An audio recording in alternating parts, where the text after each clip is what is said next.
Okay, so solving using the square root method, we're going to go over two concepts. The first concept is simplifying square roots, and then how to apply the square root method. So when we are dealing with square roots, we're going to have to use a prime factor tree. So what a prime factor tree is a method of factorization using prime numbers. So some examples of prime numbers are 2, 3, 5, 7, 11, 13, and so on. They are numbers that only have factors of 1 and themselves.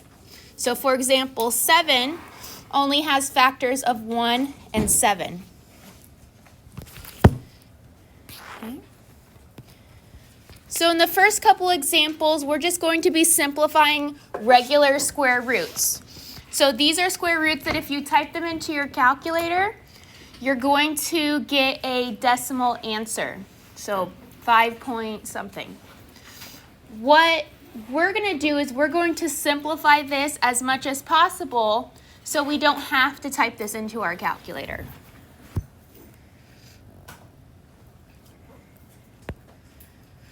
So number 1 is the square root of 96. When we are doing the prime factor tree, we always start off with the smallest prime number. And what's that smallest prime number? No, not 1. 2. So 2 is the smallest prime number. So what we're going to do is we're going to do a diagram off of 96. And we're going to say that the prime number 2, I'm circling it because it's a prime number, goes into 96 48 times. So I divided 96 by 2. Anything that's a prime number gets circled. Okay, then I go off of 48. What's the smallest prime number that can go into 48? Good, 2. And 2 goes into 48 24 times. So we're going to do this until we end in a prime number. So again, 2 goes into 24 12 times. 2 goes into 12 6 times. And then 2 goes into 6 3 times. Is that 3 a prime number? Yes, so we're going to circle it. That means we ended in 2 prime numbers, so we are done using the prime factor tree.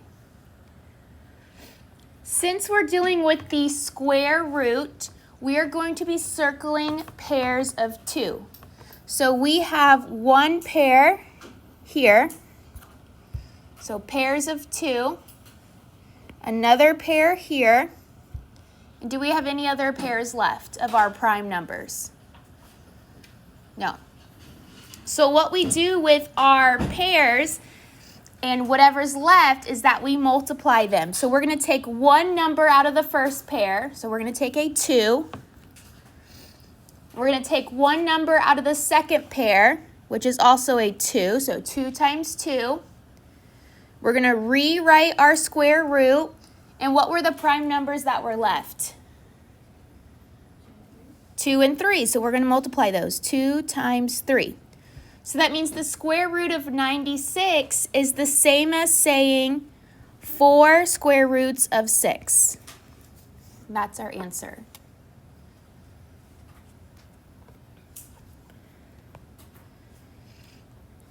So we take one number out of each pair. For the outside. For the outside, correct. Correct. This applies to this part. Okay. And the reason we're taking pairs of 2 is because this is the square root.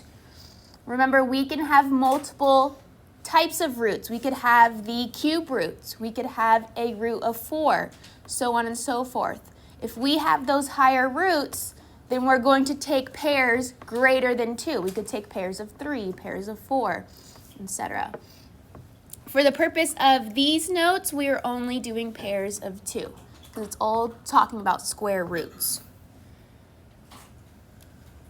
Okay. We're going to go ahead and do the same for number 2.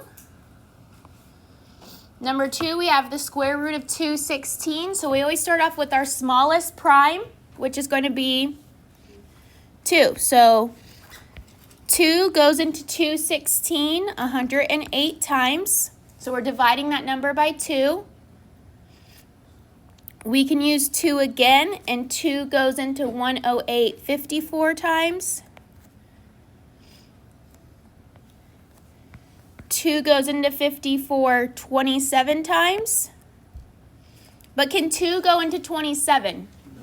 That's when we switch to our next prime number. What's our next one? 3. So 3 can go into 27 9 times. And 3 goes into 9 3 times. So we ended on 2 primes, which is what we wanted. And now we are circling pairs. So we have a pair of 2s, and what else? And a pair of 3s. So that means we're going to take out what 2 numbers? 2 and 3, so 2 times 3. Write our square root, and whatever has not been paired up, that's what goes inside. So what are the numbers that are left? 2 times 3. So that means our answer is 6 square roots of 6.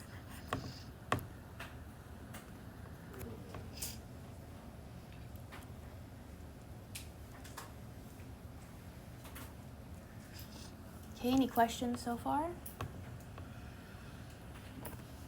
Okay.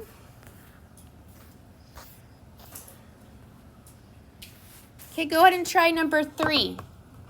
So the square root of 98. Start with your smallest.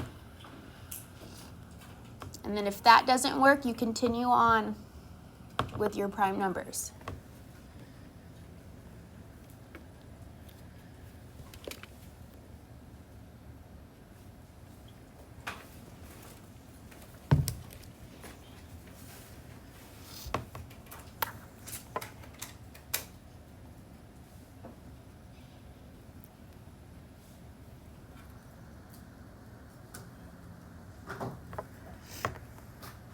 Okay, what's the first prime number that can go in 98? 2. And 2 goes into 98 49 times. What's the prime number that can go into 49? 7. So 7 goes into 49 7 times. That means we ended in a prime number. This one was a little shorter. Now we're circling pairs, and what's the pair we're going to circle? The 7s. That means the 7s go where? Outside. So our pair goes on the outside, and we have one pair of 7s, so I'm going to write 7. What goes on the inside? 2, because that's the only prime number left. So that means our answer is 7 square roots of 2. And the reason we're simplifying this this way instead of putting it into our calculator is because when we continue on and do the square root method, we will be able to cancel those whole numbers outside of the square root. So for example, if I had this part in my problem, 7 square roots of 2 divided by 7, the 7s could cancel and I would just be left with the square root of 2. Okay, we can only do that if we have a whole number outside of that square root. And in this case, we don't, so we had to simplify it to this. Okay.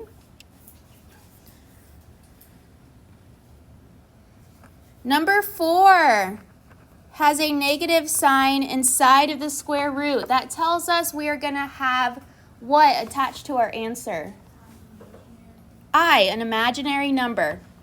So I'm going to write that square root of a negative means we're going to have an I. Okay?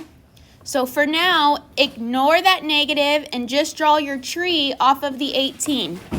So what's the first prime number that goes into 18? 2. And then 18 divided by 2 is 9. And then what prime number goes into 9? 3. So what's the pair we're circling? 3. Good, we're circling the pair of 3s, which means the 3s go where? Outside or inside? Outside. So we have 3 square roots of 2. Since that I was part of our answer because of the negative, that I is going to get attached to the whole number. So that means it's getting attached to what? The 3. So this is 3i square roots of 2.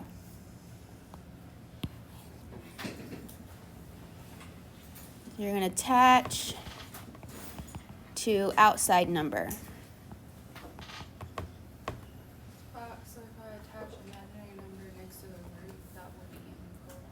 Correct. If you did the imaginary number inside, that's wrong. I mean, I guess it's not wrong, it's just not fully simplified.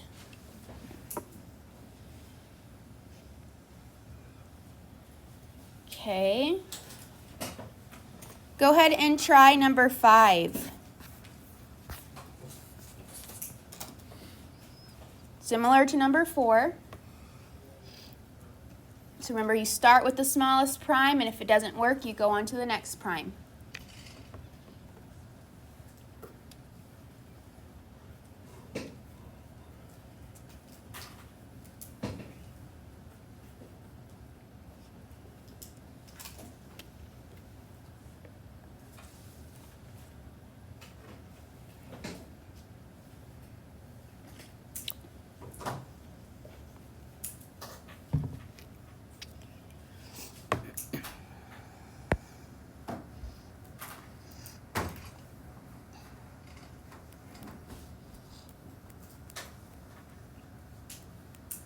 So what's the first prime number you guys got to get into 45?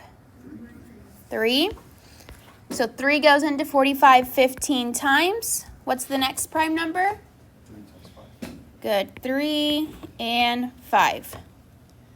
So that means we're going to be circling a pair of 3s. And is that going to go on the outside or the inside? Outside. So this is 3 square roots of 5. 5. But since we have that negative, where is our I going?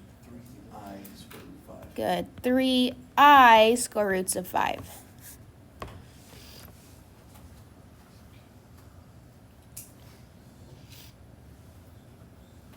Okay, and go ahead and try number 6.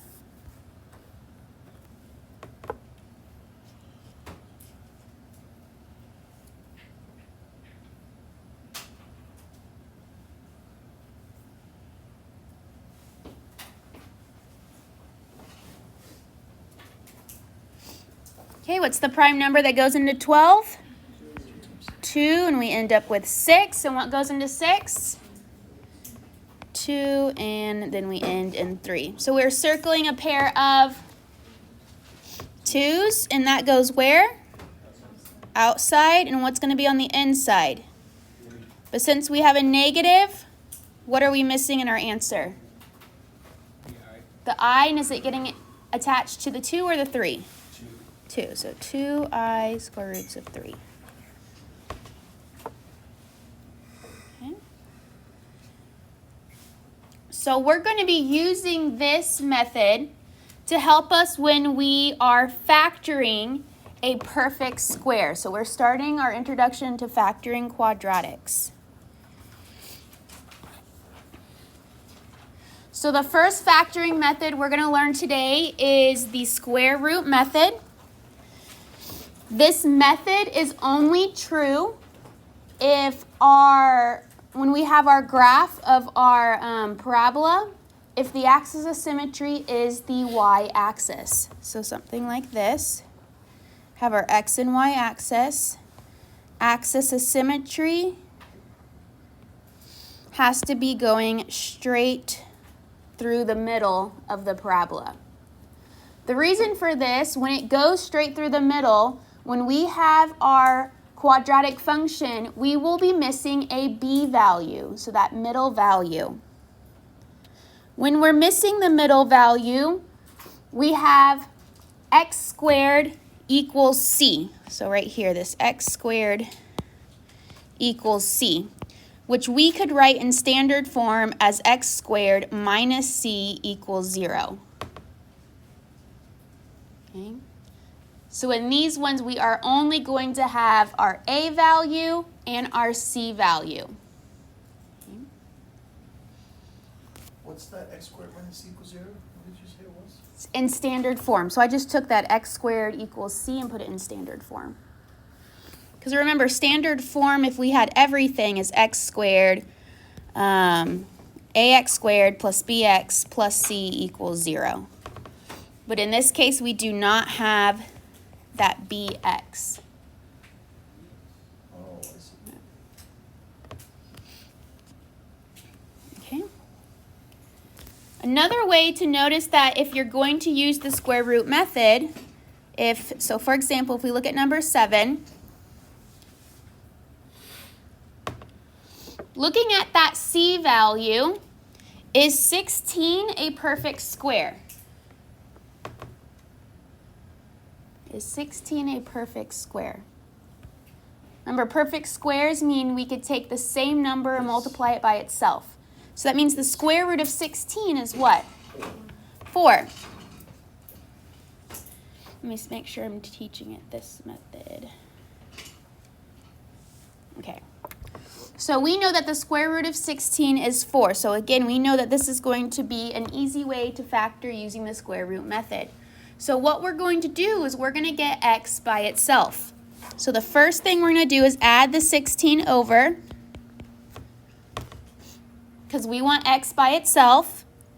And we have x squared is equal to plus or minus the square root of 16.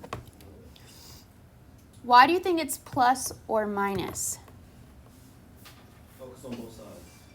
No. Good. Okay, so yes, it's on both sides of the parabola. So, one's going to be negative, one's going to be positive. What's another reason? Because the negative front is 16. Sorry? The negative front is 16. Not necessarily. Think of this part. Think of that x squared.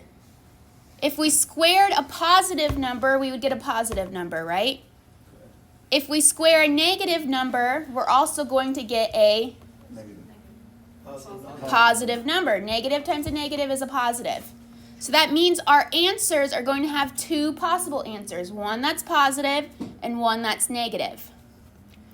So here we said that the square root of 16 is what? 4. So we're going to have x is equal to plus or minus 4, which means we have two answers. X is equal to 4 and x is equal to negative 4. That's what that plus or minus means. It means one is positive and one is negative. Can we just put that? Put x is equal to plus or minus 4? Yeah. On a test, yeah, that's fine. For the notes, I'm writing it out.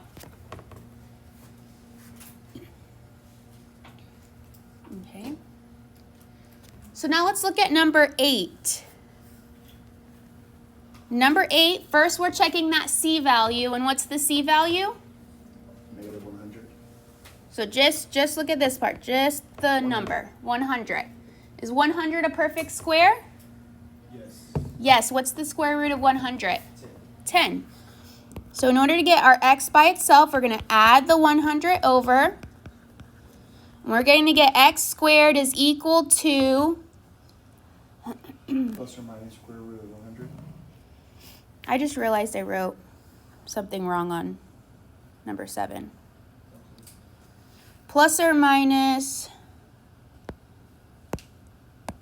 just 16.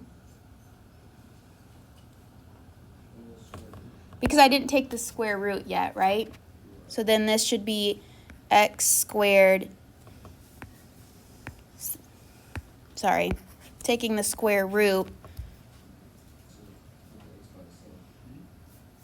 Okay, the only thing I missed there was just the square root over the x squared. That's the only thing I missed. So just make sure you add this part. Which is what you did to get rid of the square. Yeah, to get rid of the square. And I said that out loud, but I didn't write that step. But we don't keep the what's the name on the floor? Say that again? We don't keep the square root on the thing. On the 4? No, not this No, because we took the square root of 16. Okay. Yeah, so the reason why I had to put the square root on top of the x squared is because these cancel. Right. And then I'd be left with just x. And then we did the square root of 16, which gave us 4. So I'm going to write it step by step. So x squared right now is just equal to 100, right? Because I didn't take the square root yet. Then if I took the square root of both sides, I get the square root of x squared is equal to plus or minus the square root of 100. This is the step I should have wrote on the last one in between. Again, same answer. I'm just trying to get it step by step so when you go back through the notes. Okay. So that means this square root and this square cancel, and I am left with x is equal to plus or minus 10, because we said the square root of 100 is 10, which means I have two answers, a positive 10 and a negative 10.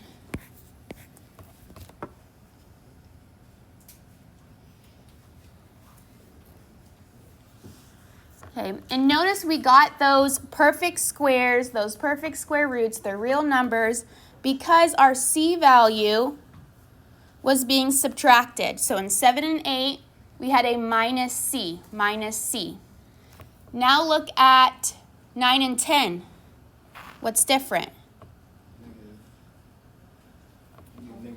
So instead of a minus c, we have a plus c. Okay? What that is going to do is that is going to make our answer be imaginary. Okay? Because in order to get x by itself, what are we going to have to do to that 25? Subtract it. So now it's negative. So x squared is equal to negative 25. In order to get rid of that square, we have to do what to both sides? Square root. So we have x is equal to plus or minus the square root of negative 25. What's the square root of 25 by itself? 5. But since we have the negative, it's going to be 5i. So this is x is equal to plus or minus 5i. Meaning we have two answers of x is equal to 5i and x is equal to negative 5i.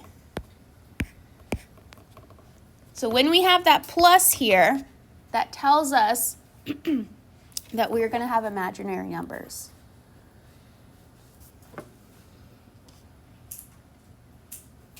Okay. Go ahead and try number 10. So notice it's not equal to 0, but that's okay because we're going to be doing what to that 88? Good, subtracting it over.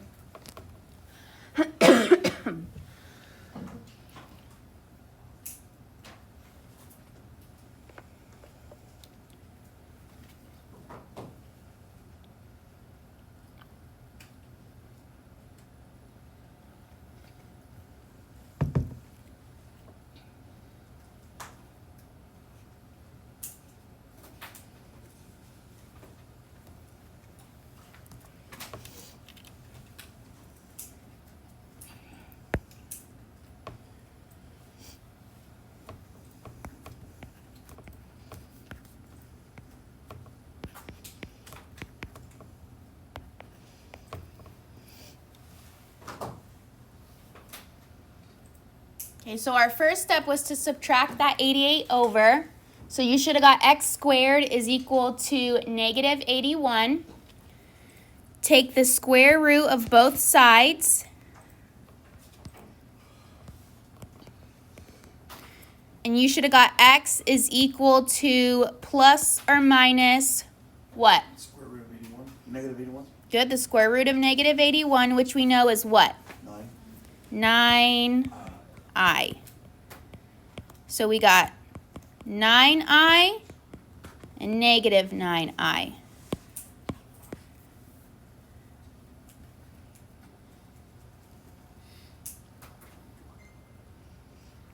So our 0 value doesn't have to be necessarily a 0?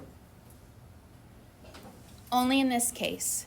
Only in the case of square root method. When we continue on next notes and we start the next part of factoring, we have to have everything equal to 0. So this would be a case, yes, if we're missing our b value, then it's fine. It doesn't have to be equal to 0. Okay. Okay, let's go ahead and look at number 11. What's our first step? Subtract 7. Good, subtract 7. We get x squared is equal to negative 3. What's our next step? Square root. Okay. Can we take the square root of 3? It's a prime number. Good, it's a prime number, so that means it can't be reduced. But what could we do with that negative? Good, put it in front of the square root as an I. So that means this is x is equal to plus or minus I square roots of 3.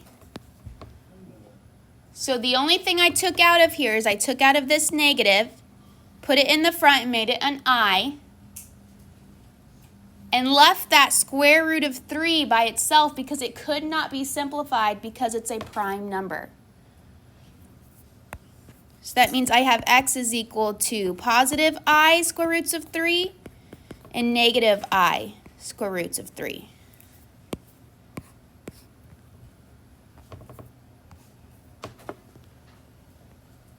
So if our square root cannot be reduced and it has a negative, we still pull out that I.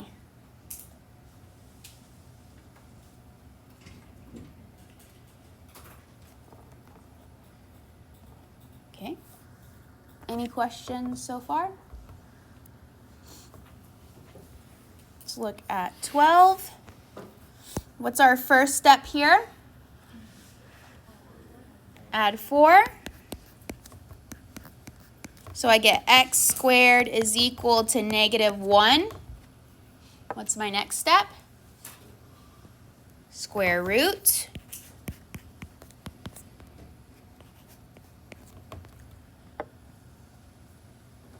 Okay. Would this be 1? So the square root of 1 is 1, but since we have that negative there, what are we going to pull out? So put it in front of the square root? Yes, we're going to put an I in front of the square root. So you're saying something like this. If we did I square roots of 1, we know square root of 1 is what? 1. So do we need to write 1I? We could just write I. So that means the square root of negative 1 is just I. So we have x is equal to plus or minus I. So x is equal to positive I, x is equal to negative I.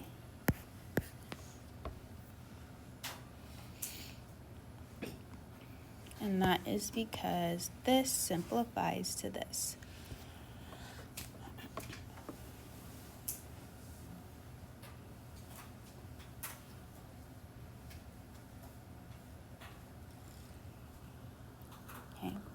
In all of these cases, we did not have an a value in front of our x squared.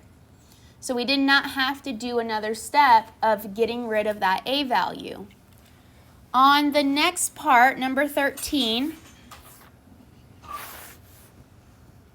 we have 6x squared equals 90.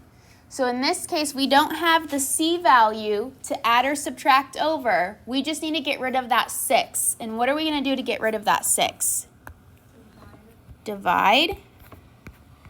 So we have x squared is equal to 15. What's our next step? Square root. So we have the square root of x squared is equal to the square root of 15. Which means that x is equal to plus or minus the square root of 15. Is 15 a prime number? No, 15 is not a prime number. So what we're going to have to do is we're going to have to check if we can simplify this square root. And we simplify using that prime factor tree like we did above. So what's the first number that can go into 15? 3 and 5. 3 and 5. So notice how we ended on 2 prime numbers. Are we able to circle a pair?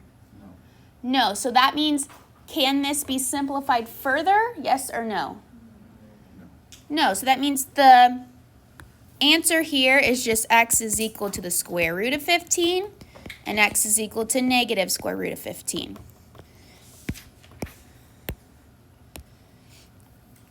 Because we couldn't reduce further. We ended in 2 prime numbers. If we were able to reduce that square root of 15, then that would be the correct answer. So on a test, you would get marked off points if you did not simplify the square root if it could be simplified. Okay. So like, let's say for example, it was like 3 square root 5, Mhm. then the answer would be x equals 3 square root 5 and 3i square root 5? Just negative 3 square roots of 5. Okay, Because that plus or minus here just makes one answer positive and one negative. got it. Not the inside of the square root negative. Okay. Okay. Okay, now looking at 14, is this in the proper order? No. What should come first? That x squared. So I'm going to move that negative 4x squared to the front and then do that plus 99 in the back. So all I did was just switch the positions and I took the signs with it. Okay. So I haven't done any math yet, just rearranged my problem. What's my first step? Good, subtract 99. So I have negative 4x squared equals negative 99. What's my next step? Good, divide by negative 4 because I want x squared by itself. So x squared is equal to 99 over 4. I'm going to leave it as a fraction. Okay. How do I get rid of that square on the x squared? Square root. Take the square root. So I have the square root of that 99/4. So one of the properties of the square root is that if I have the square root of a fraction, so let's say our fraction is a over b, that's the same as taking the square root of a and then taking the square root of b separately. So that means instead of saying the square root of 99/4, I could write that as the square root of 99 over the square root of 4. I can split up my square roots. Okay. Yes, so then I'm left with x is equal to plus or minus the square root of 99 over, what's square root of 4? 2. Is 99 a prime number? No, so that means we need to do what? Good. Simplify by checking with the prime factor tree. So I'm going to do a prime factor tree off of 99. What is the first prime number that can go into 99? 3. And then I'm left with 33. What can go into 33? 3. And I'm left with 11. Is 11 prime? Yes. Yes. So that means if I circle my pairs, I'm going to have a pair of 3s. 3s, which is going to go where? Outside or inside? Outside. Outside. So that means this is equal to plus or minus 3 square roots of what's left over? 11 over 2, because our 2 was on the bottom. I can take that 3 over 2 and write it as a fraction outside of my square root of 11. So I could write this as x is equal to plus or minus 3/2 square roots of 11. These are the same answers. I would accept either one. If you want to keep it as the main fraction, that's fine. But this is our answer as simplified as it can get. Okay, so if you stopped here on the test, you would get marked off points. Not all points, just some points. Well, it depends on how many points the question is. Okay.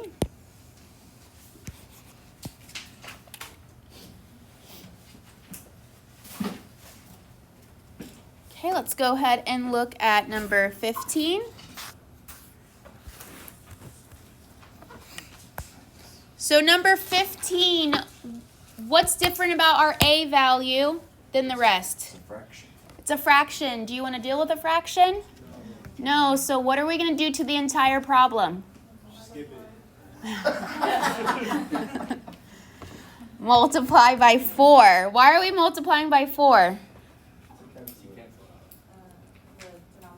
Good, it's the denominator and to cancel it out. Correct. So I'm going to multiply everything by 4. Okay. When I do that, I get 3x squared, because the 4's cancel on the bottom, and 12 times 4 is 48. So now this is my new problem without the fraction. Okay. What's my next step? Divide by 3, and I get x squared is equal to 16. Next step? Square root, so the square root of x squared is equal to plus or minus the square root of 16. And since 16 is a perfect square, what's our answer? X is equal to plus or minus 4. Which again means positive 4 and a negative 4.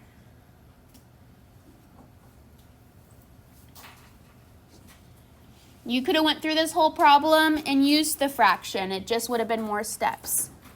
Okay, and you would have got the same answer.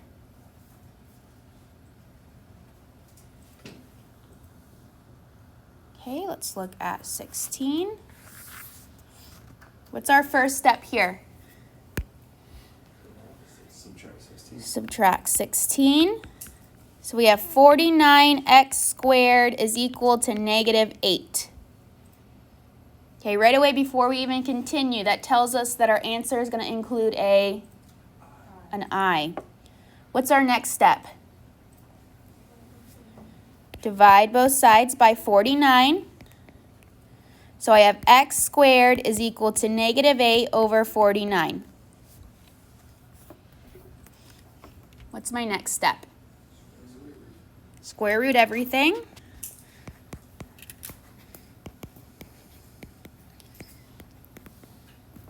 What's the property of square roots tell us that we can do next? Square root of negative 8 over square root of 49, sorry.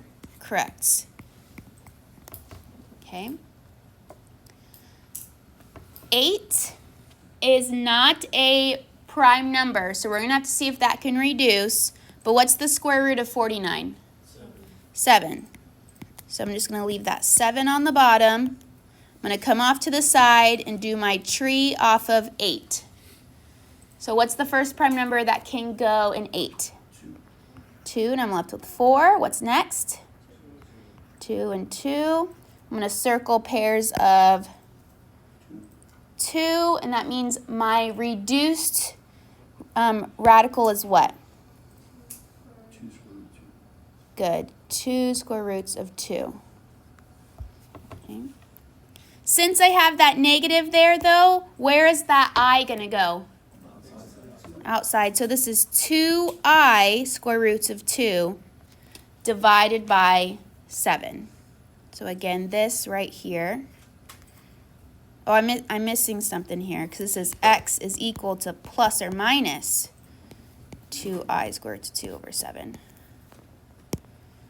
So remember, your final answer is going to have two answers in it, a positive and a negative.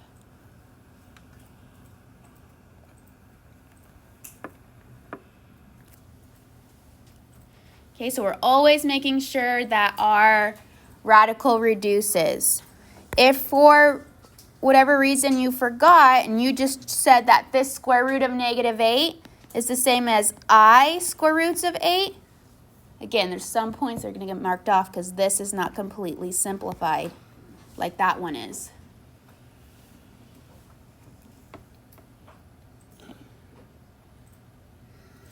Okay, go ahead and try 17.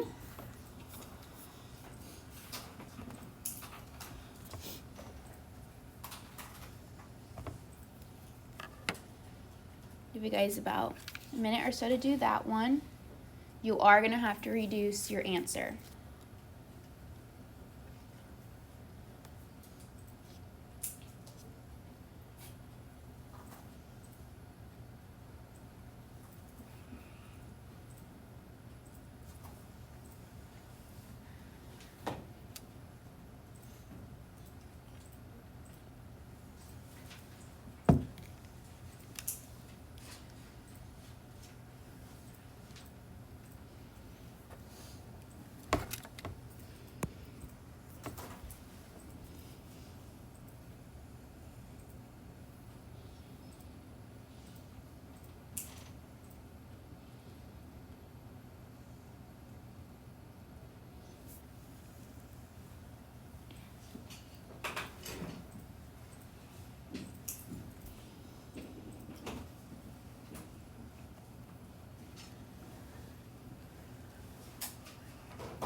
Okay, so what you should have done first was subtract the 5. And you're left with x squared is equal to 12. Take the square root of both sides. And you get x is equal to plus or minus the square root of 12. From here, since 12 is not a prime number, you should have checked if you could reduce the square root of 12. So when you do that, you should have got the prime factor tree of 2 and then 6, 2 and then 3. Pairs of 2's come onto the outside. So the square root of 12 reduces to 2 square roots of 3. So that means your answer should have been x is equal to plus or minus 2 square roots of 3. Did everyone get that? So x equals 2 square root 3 and x equals -2 square root 3. Correct. Correct. Okay, go ahead and try 18.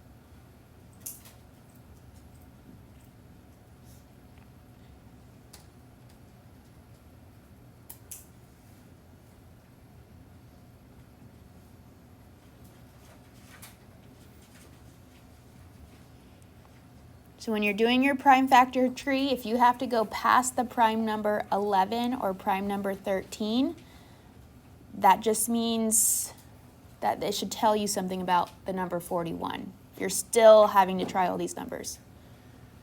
Okay? So our first step was to add 41. And we get x squared is equal to 41. Take the square root of both sides, and we get x is equal to plus or minus the square root of 41. Can 41 reduce? No, why not? It's prime. So 41 is prime, so can't reduce. Like I said, once you get to the point where you've already Try dividing 11. You try dividing 13. That's you already using about 6, 7, 8 prime numbers. At that point, you can assume your number's prime. You don't have to keep going. So when I square rooted 41, I just kept getting square root of 41 was the answer. Oh, well, that would be another reason. On your Because it's a prime calculator, yeah, on your calculator, if it's not reducing, then yes, your number's prime. Okay.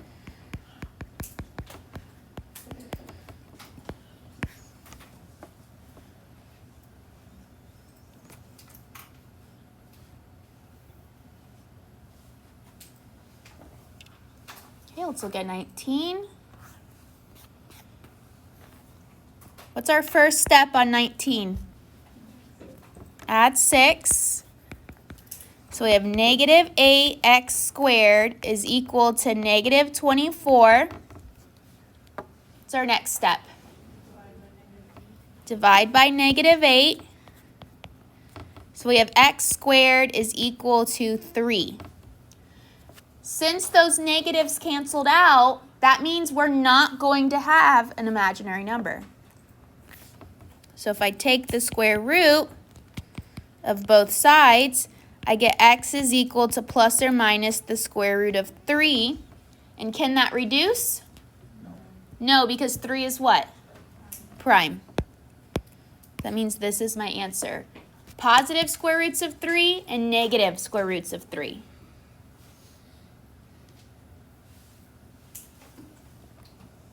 Okay. Any questions so far?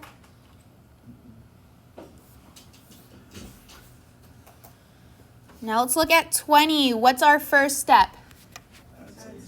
Add 17. So we get x squared is equal to 6 plus 17, which is 23. And then we take the square root of both sides. And we get x is equal to plus or minus the square root of 23. Can we reduce 23? Check with your prime numbers. Check 2, check 3. No, none of them work, so that tells us 23 is what? Prime, so that means this is our answer.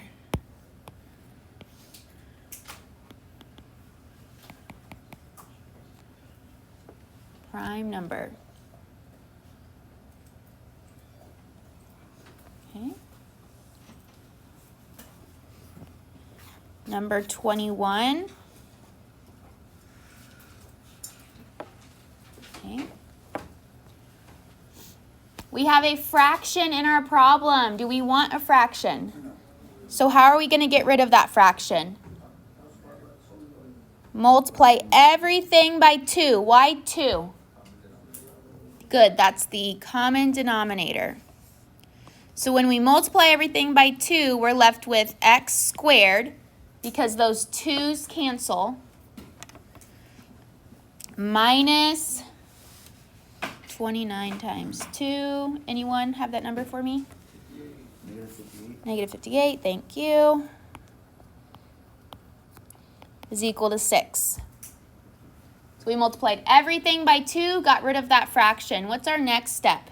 Add 58. Add 58.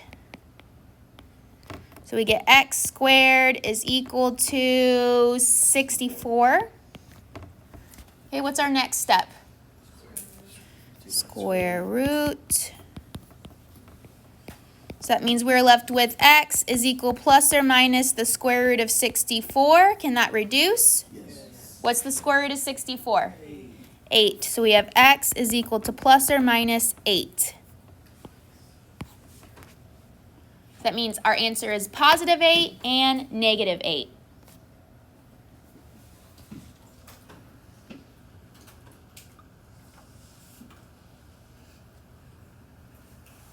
Okay, and then last problem, number 22. We have fractions, so how are we going to get rid of those fractions? We have 2 this time. Find the common denominator. Good. What's the common denominator between 4 and 3? 12. 12. So we're multiplying everything by 12. Okay. So when we multiply that first fraction by 12, and this one by 12, The 12 is going to reduce to a 3, and that 4 is going to go away. This 12 is going to reduce to a 4, and this 3 goes away because we're doing 12 divided by 4, and that gave us 3. 12 divided by 3, and that gave us 4. So that means we have 3 times 3x squared. So I'm writing it step by step what we have left. Plus 1 times 4 is equal to 0 times 12.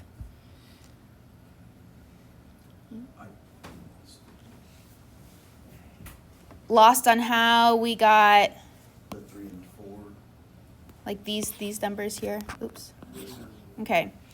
So when we are multiplying a fraction by the common denominator, usually when we multiply, we are multiplying by the same number. So for example, if this was the only fraction, we would multiply it by 4. Oh. When that happens, Yeah. that cancels.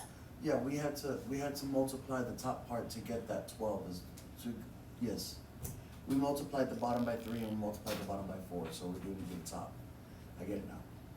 Okay, awesome. As long as you get it, as long as everyone understands. So that means we are left with 9x squared plus 4 is equal to 0. So this is what we get once we multiply everything by 12. Okay. What's our next step?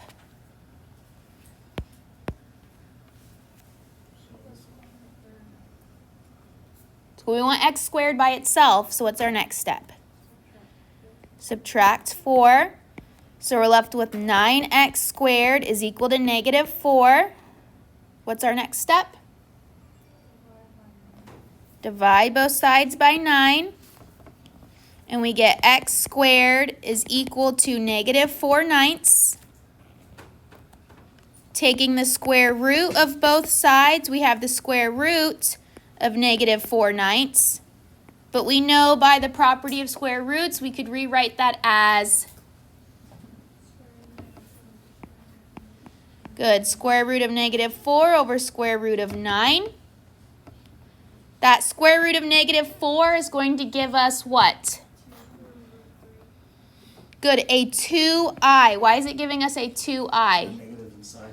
Good, the negative is going to give us the I, and square root of 4 is 2. And then on the bottom, square root of 9 is 3.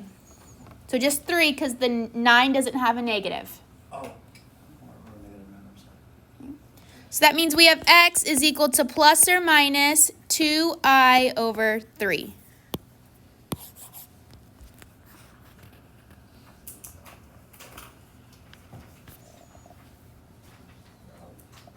Okay, which means a positive 2i over 3 and a negative 2i over 3.